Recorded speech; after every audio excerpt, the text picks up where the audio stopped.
예수님을 믿는다는 것은 무엇을 믿는다는 것입니까?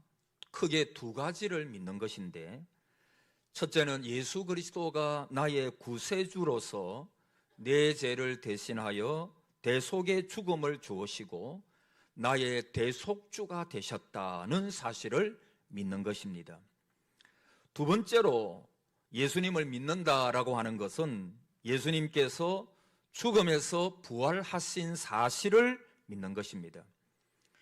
저와 여러분은 예수님의 부활로 인하여 그분이 우리의 죄를 말끔하게 씻으셨다. 그분께서 십자가에 달리시고 십자가에 달리실 때 저와 여러분의 모든 죄를 다 어깨에 몸에 짊어지시고 그분께서 죽으시고 3일 만에 부활하심으로 인해서 우리의 모든 죄는 용서받고 예수 그리스도의 부활로 말미암아 우리도 부활하게 될 것이다 라고 하는 사실을 믿는 것입니다. 그래서 예수님을 믿는다고 할 때 다시 말하면 예수님의 대속적인 죽음과 예수 그리스도의 부활을 분명히 붙잡고 있었어야 합니다. 예수님의 죽음이 내 죄를 대속한 죽음이라고 하는 사실을 믿지 못하는 것은 온전한 신앙이 아니고, 예수 그리스도의 부활을 믿지 못해서 나의 부활도 믿지 못하는 것은 진정한 신앙이 아닙니다. 오늘 본문에 보면 유대인들은 하나님을 섬겼지만 하나님의 말씀하신 대로 믿지 아니하고 자기들의 방식으로 하나님을 섬겼습니다.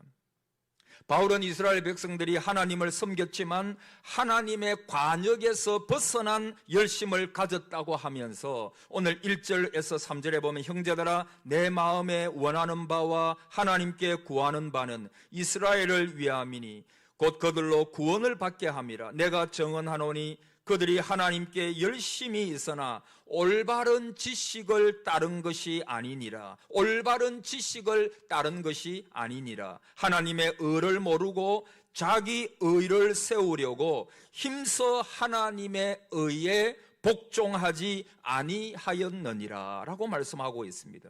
그들은 하나님께 대한 열심은 있었지만 하나님께서 가르쳐 주신 하나님의 의를 따라서 바른 길로 간 것이 아니고 자기의 의와 자기의 방식과 자기가 원하는 것을 하면서 하나님의 의를 힘써 거부하였다라고 말씀하고 있습니다.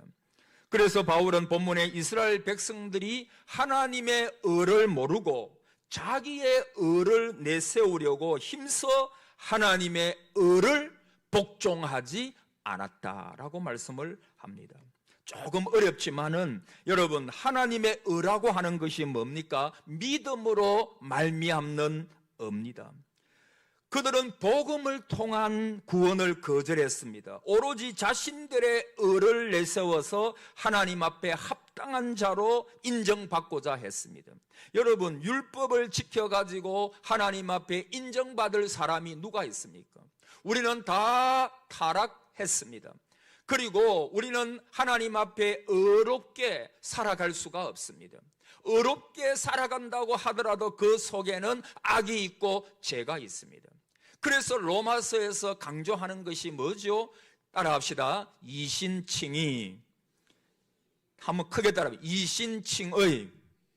그게 뭡니까? 믿음으로 말미암아 내가 의롭게 된다. 믿음으로 말미암아 그리스도를 통한 하나님의 의를 내가 받게 된다. 오직 믿음으로 말미암아 우리들은 구원을 받게 된다. 그런데 이 유대인들은 자기들의 의를 내세웁니다. 그들은 율법의 행위로는 하나님 앞에 의롭다 하심을 받을 사람이 없다는 사실을 깨닫지 못했습니다. 그리스도가 오신 후에는 그리스도가 율법을 완성하신 분이신데 이 진리를 알려고도 하지 않았습니다. 죄를 알게 해주는 율법을 죄에서 구원해 주는 것으로 믿고 있었습니다. 그런데 바울은 4절에 이렇게 말하죠. 그리스도는 모든 믿는 자에게 의를 이루기 위하여, 모든 믿는 자에게 뭐를 이루기 위하여? 의를 이루기 위하여 따라합시다. 율법의 마침이 되셨느니라. 율법에 뭐가 됐다고요? 율법의 마침이 되셨느니라.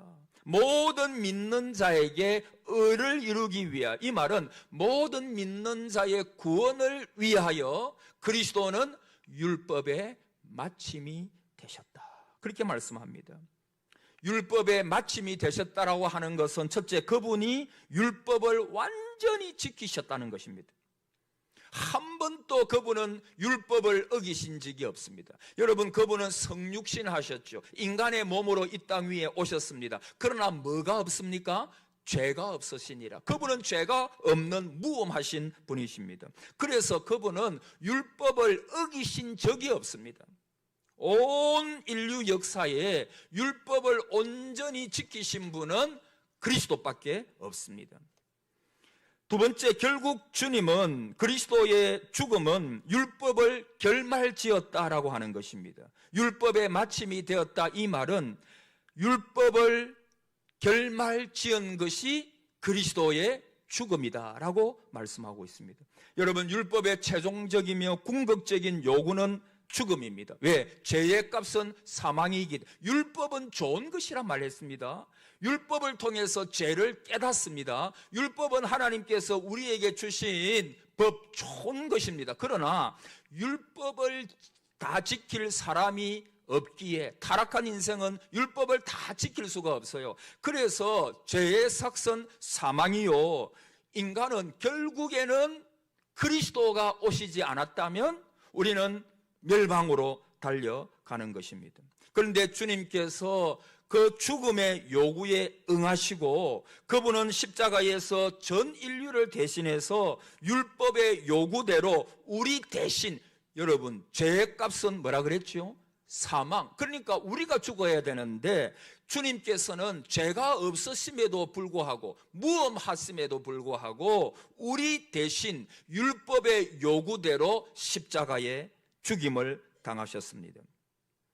그리스도는 십자가로서 율법을 결말지은 것입니다. 율법을 폐기한 것이 아니라 율법의 의의 요구를 만족시킨 것입니다. 그래서 로마서 8장 3절 이하에 율법이 육신으로 말미암아 연약하여 할 수 없는 그것을 하시나니 곧 죄를 인하여 자기 아들을 죄 있는 육신의 모양으로 보내요. 자기 아들 예수님을 죄 있는 육신의 모양으로 보내요. 육신의 죄를 정하사 육신을 쫓지 않고 그 영을 쫓아 행하는 우리에게 율법의 요구를 이루어지게 하심이니라. 그렇게 말씀했습니다. 그러니까 여러분, 우리 믿는 저와 여러분은 그리스도와 연합된 자입니다. 그분이 내 안에 계시고 내가 그분 안에 있습니다. 그러므로 그분의 율법의 요구를 다 이루신 죽음은 나의 죽음이 되는 것입니다. 그래서 우리는 더 이상 율법 아래 있지 않습니다.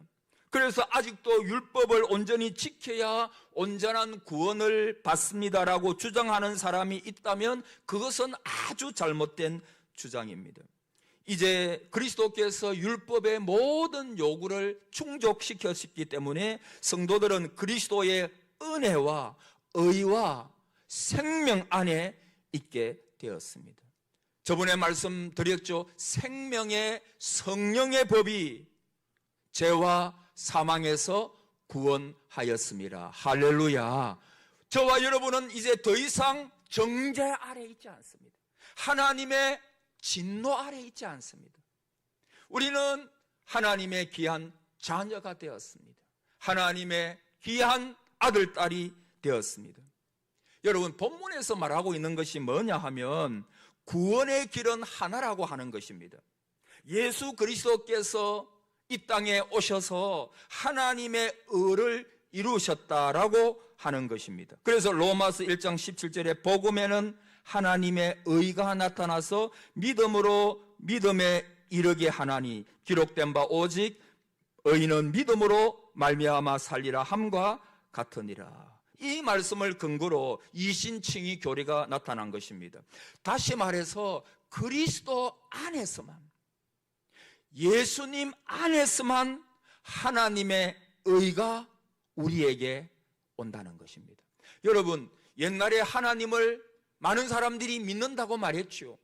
지금 또 하나님을 믿는다고 하는 사람들이 많습니다. 여러분, 저 이슬람교를 보십시오. 그들도 하나님을 믿는다라고 말하고, 많은 종교들이 말은 조금 다르지만 우리 기독교에서는 하나님이라고 말을 하죠. 그러나 다른 종교에서는 또 다른 말로 하나님처럼 그렇게 신을 섬긴다는 것입니다. 그런데 여러분, 예수 그리스도만이 하나님께로 갈 수 있는 유일한 길임을 하나님께서 우리에게 말씀해 주신 것입니다. 어떤 석가모니나 아니면 마호메트나 공자나 어떤 다른 종교의 어떤 사람들로 통해서 하나님께로 갈 수 있지 않습니다. 오직 유일한 길입니다. 누구를 통해서?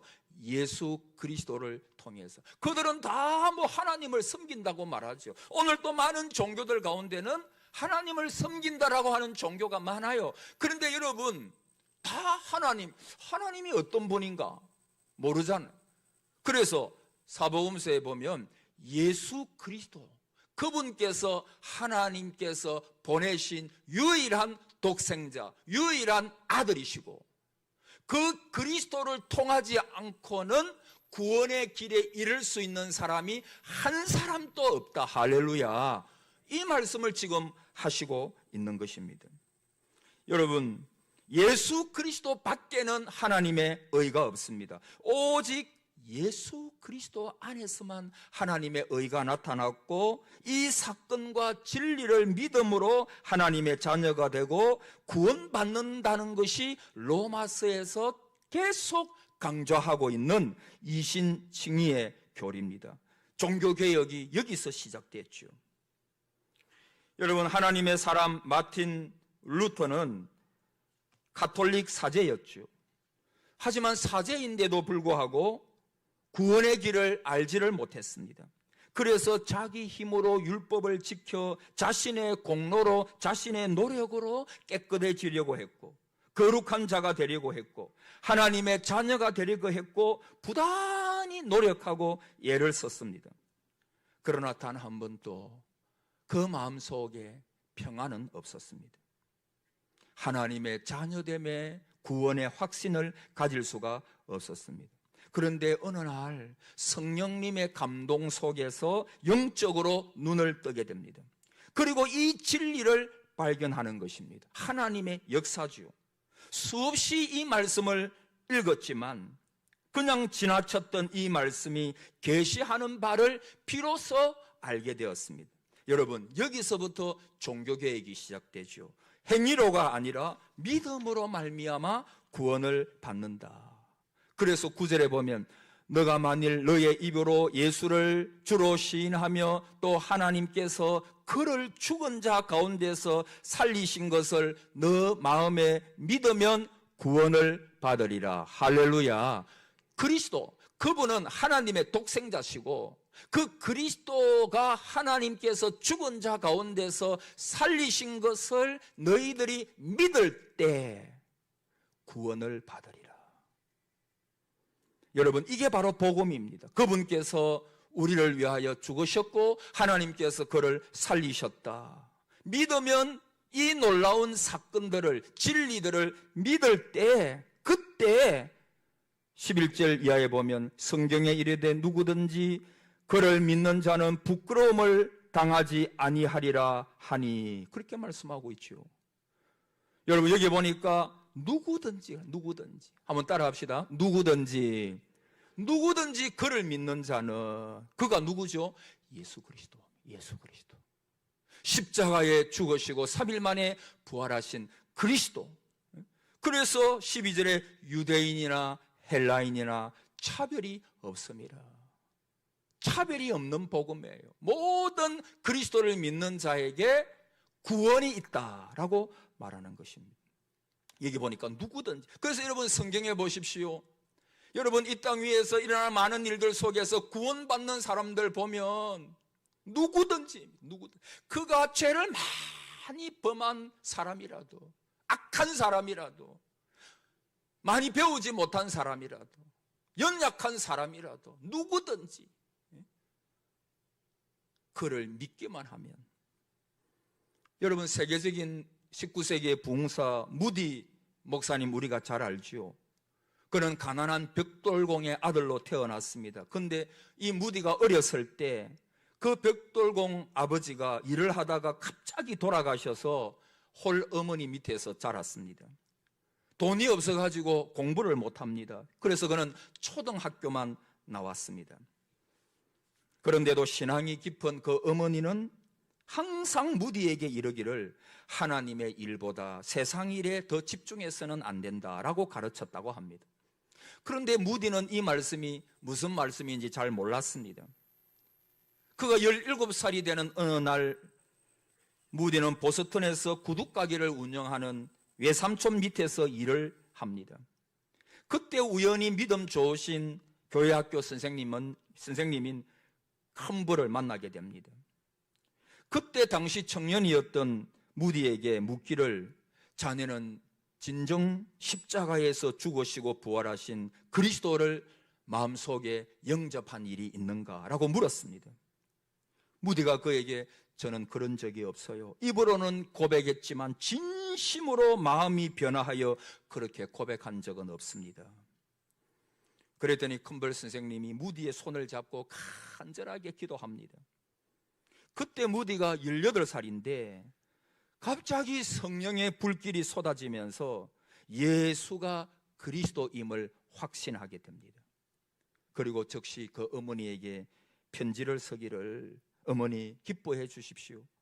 1837년은 제가 세상에 태어난 해지만 18년이 지난 오늘은 성령으로 새롭게 태어난 나의 둘째 생일입니다. 그 다음부터는 이 무디에게 가난도 지식의 부족함도 환경의 어려움도 전혀 문제가 되지 않습니다. 그리고 그는 위대한 복음 전거자가 됩니다. 그가 1899년 63세를 일기로 하나님의 품에 안길 때까지 무려 100만에서 300만이 되는 많은 사람들에게 복음을 전함으로 하나님께로 인도하는 그런 놀라운 사역자로서 위대한 하나님의 종으로서 그렇게 일을 하게 됩니다. 누구든지입니다. 그는 가난했습니다. 그러나 그 복음이 그 심령 속에 떨어졌을 때 약할 때 강함이라, 약하고 부족하지만 하나님께서 그를 붙잡으시니까 그는 초등학교밖에 나오지 못한 연약한 자였지만 복음이 그 속에 들어가니까, 여러분, 복음은 살리는 역사가 있음을 믿습니다. 복음은 살리는 것입니다. 그 영혼을 살리고 육신을 살리는 것입니다. 여러분, 복음의 말씀을 들을 때, 설교 말씀을 들을 때 여러분의 육신의 병이 떠나가는 줄을 믿습니다. 하나님의 말씀을 드리고 예배 드릴 때 악한 영은 떠나가는 줄 믿습니다. 말씀 들을 때 성령께서 역사하는 줄 믿습니다. 복음은 누구든지 그 마음속에 진심으로 아멘 아멘 하면서 그 말씀을 받아들일 때 그곳에 기적의 역사가 일어나는 것입니다. 여러분, 우리 교회 예배가 살아나기를 축복합니다. 여러분의 예배 생활이 살아나기를 축복합니다. 왜냐하면 예배가 살면 여러분의 영혼과 육신이 살아나는 것입니다. 그것이 성경의 원리입니다. 그래서 여러분들이 오늘 말씀을 들으실 때 목사님 설교를 잘하나 못하나 그래 듣지 말고 좀 못해도 어린 아이와 같은 심령으로 내가 예배 드릴 때 찬송할 때 오늘 성가대 찬양 얼마나 잘했어요. 그 찬양 속에 하나님의 역사가 나타나고 치유의 역사가 나타나고 우리가 기도할 장로님의 기도를 통해서 또는 우리가 말씀을 들을 때 어린 아이처럼 말씀을 들을 때 이 말씀은 활력이 있다 그랬잖아요.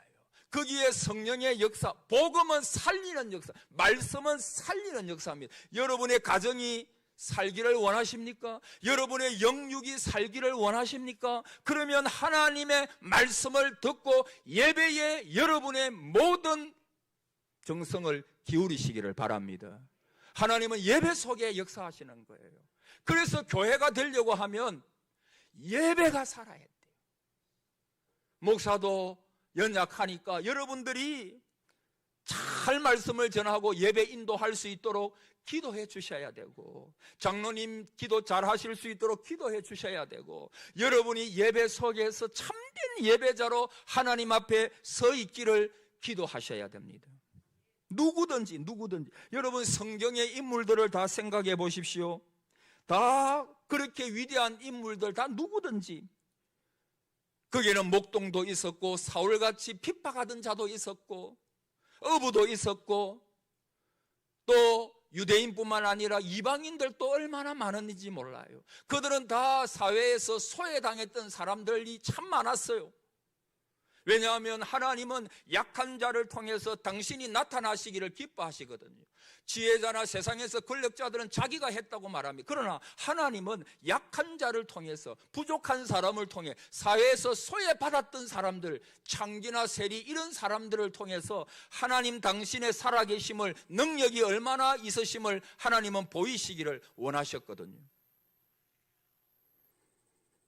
누구든지 이 복음을 믿는 자, 그래서 14절 이하에 그런즉 그들이 믿지 아니하는 일을 어찌 부르리요, 듣지도 못한 일을 어찌 믿으리요, 전파하는 자가 없이 어찌 들으리요, 보내심을 받지 아니하였으면 어찌 전파하리요. 기록된 바 아름답도다 좋은 소식을 전하는 자들의 발이여 함과 같으니라.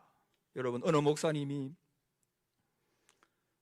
자기 친구 가운데서 한 사람에게 기도하고 건면하고 복음을 전했다고 합니다.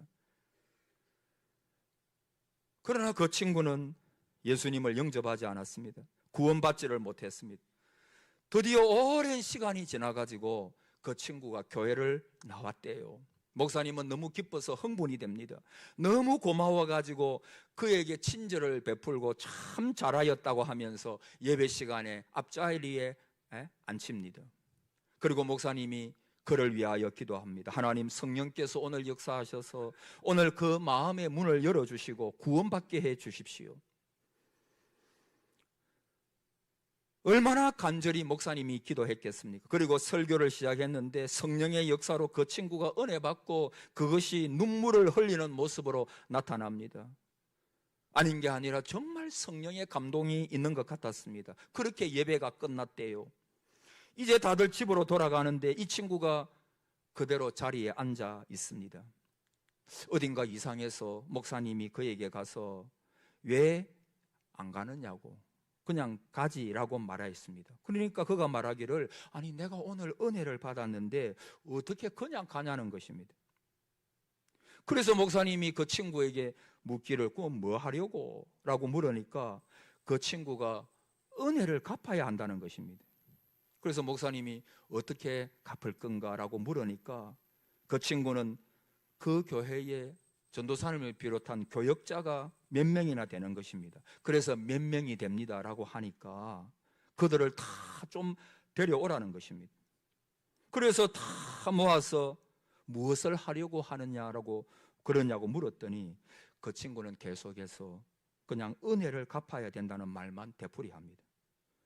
그런 끝에 교역자들을 전부 마치으니까 다 모여서 뭐 하려고 합니까? 라고 물으니까 내가 오늘 은혜를 너무 많이 받았으니까 내가 이 교역자분들한테 오늘 한 잔 쏠 거라고, 한 잔 쏠 거라고. 여러분, 한 잔 쏠면 어떻습니까? 여러분, 이 목사님이 하나님의 말씀을 전할 때 그 무딘 심령 속에도 하나님의 복음의 역사가 나타나가지고 그가 하나님의 은혜를 받은 거예요. 여러분, 어떻게 구원의 역사가 이루어집니까? 하나님께서 우리에게 복음을 주셨습니다. 그 복음을 증거하는 자가 있어야 됩니다. 그 전파하는 자를 통해서 복음이 들리게 됩니다. 이것이 하나님의 지혜요, 하나님의 섭리입니다. 여러분, 구원은 분명히 하나님의 주권적인 역사이지만 그 복음이 전해지고 구원의 역사가 나타나려면 반드시 전파하는 자가 있어야 합니다. 성경에 나타난 구원의 역사는 전도에 미련한 것을 통해서, 여러분 우리가 나가서 예수 믿으십시오, 내가 예수 믿으니까 너무 좋습니다, 한번 교회에 나와 보십시오, 그리고 목사는 부족하지만 하나님의 말씀을 전합니다, 이것이 과연 저들의 심령 속에 들어갈까? 이 말씀이 과연 저들의 마음속에 들어갈까? 우리는 그렇게 생각할지 몰라도, 그러나 아까 그 목사님의 친구가 목사님의 한 번의 설교를 통해서 은혜를 받은 것처럼 성령께서 강하게 역사하실 때 한 번 나와서 복음을 들어도 그가 주님께로 돌아오는 놀라운 역사가 일어날 수가 있는 것입니다. 계속해서 그가 또 하나님의 말씀을 듣고 들으면서 그의 믿음이 성장해 가는 것입니다. 여러분, 우리가 왜 복음을 전해야 합니까? 복음은 살리는 것입니다. 이 시대는 얼마나 전쟁을 통해서, 많은 사건들을 통해서 사람들이 죽고, 또 많은 사람들이 안타깝게도 스스로 목숨을 끊고, 여러 가지 말할 수 없는 어려움 때문에 정말 견딜 수가 없어서 그렇게 죽어가는 사람들이 있지요. 여러분, 오늘 여기에 나오는 모든 분들은 살아야 됩니다. 사시기를 축복합니다. 살아야 돼요. 여러분, 시편에 보십시오. 다윗이 얼마나 죽을 일이 많았는지 모릅니다. 하나님 앞에 살 이유가 없었습니다. 얼마나 오랫동안 사울 왕에게 쫓기고, 그래서 시편 27편에 보면 내가 산자들의 땅에서 여호와의 선하심을 보게 될 것이라, 강하고 담대하라, 여호와를 기다릴지어다. 여러분, 다윗은 죽을 일이 너무 많았어요. 살 이유가 없었습니다. 그런데 그가 살아갈 수 있었던 비결이 뭔지 하면 하나님께 소망을 두었다, 그렇게 말했어요. 여러분, 어떤 때 이런 때가 있습니다. 이렇게 사느니 죽는 것이 더 낫지 않을까? 어떤 분은 이렇게 말하는 분도 제가 옛날 교회에 있을 때를, 목사님, 죽은 사람이 너무 부러워요. 저는 그때 깜짝 놀랐어요. 죽은 사람이 부럽다니. 그러니까 그분이 그 말씀을 할 때 얼마나 힘이 드는지 저도 그분의 어려움을 알거든요.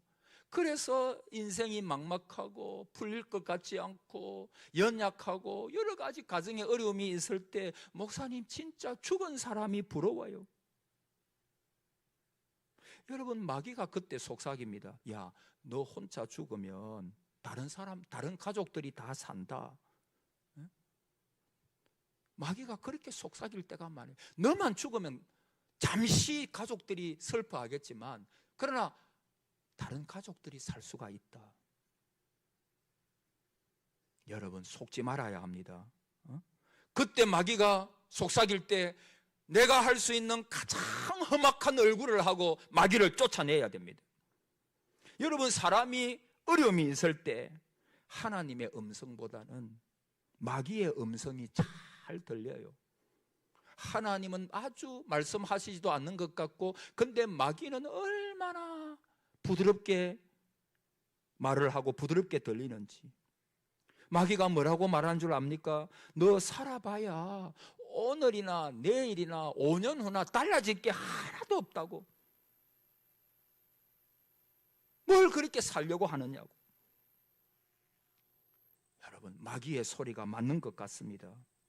근데 여러분, 그거는 틀린 말입니다. 마귀의 무서운 속임수입니다. 그리스도의 이름으로 쫓아내야 합니다.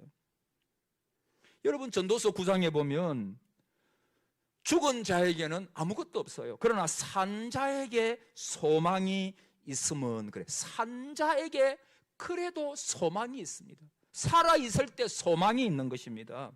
여러분, 나는 하나님의 손안에 있다. 할렐루야. 이것이 다윗이 살아간 이유였습니다. 나는 하나님의 손안에 있다. 이게 핵심이에요. 살아계신 하나님, 그분께서 내가 지금 죽은 자들의 땅 위에 살아갈 이유가 없이 그렇게 살아가지만, 앞으로를 내다봐도 도무지 보이지 않는 흑암 가운데 있지만, 다윗이 그 가운데서도 굳건하게 버티고 믿음으로 살아갈 수 있었던 이유가 뭐냐 하면, 나는 하나님의 손안에 있다. 그분은 살아계신 하나님이시다. 여러분, 18세 소녀가 있었습니다. 다하라 요네코라고 하는 일본 사람인데 아주 가정이 부유하게 살았대요. 근데 그 어머니가 갑자기 돌아가셨어요. 그래서 우울증이 그에게 왔습니다. 살아가야 할 이유가 없었어요. 그래서 전차에 자기의 몸을 던집니다. 그래서 두 다리가 잘리고 왼팔도 잘리고 오른팔 그 손가락 2개가 나가고 손가락 3개만 남았대요. 그러니까 육신이 멀쩡할 때도 절망했는데 완전히 이제는 더 절망할 수밖에 없어요. 그래서 2번이나 더 자살을 시도합니다. 그러나 그 목숨이 얼마나 귀한 것입니까? 그래도 죽지 못하고. 그런데 그가 병원에 있을 때 미국 선교사님과 어떠한 일본 청년이 와가지고 복음을 전합니다. 그리고 그 복음을 들었어요. 근데 꿈에 고린도후서 5장 17절 말씀이 들리더랍니다. 이전 것은 지나갔으니 보라 뭐가 되었어요? 새 것이 되었도다. 그리스도 안에 있으면 새 것이 되었도다. 잠자는 중에 그리스도를 영접했습니다.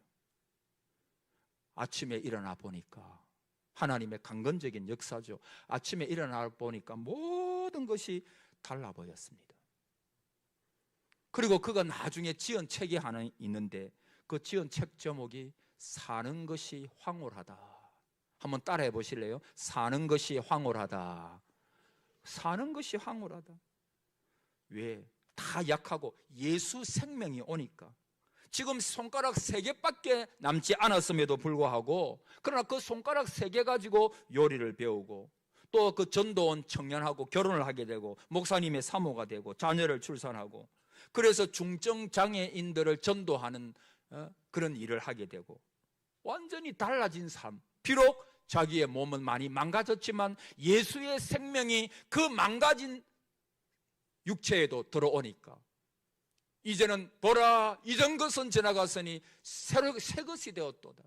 예수 그리스도의 생명이 그 속에 들어가니까 영육이 살아나는 놀라운 역사가 일어난 것입니다. 여러분, 우리가 왜 전도해야 합니까? 왜 우리 가족 중에 믿지 않는 자, 우리의 많은 동료 중에 믿지 않는 왜 전도해야 됩니까? 여러분, 지금 세상은 사망의 그늘 아래에 있습니다.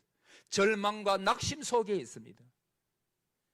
여기에 예수 그리스도의 생명이 들어가야 그들이 살아나는 역사가 일어나게 되는 것입니다.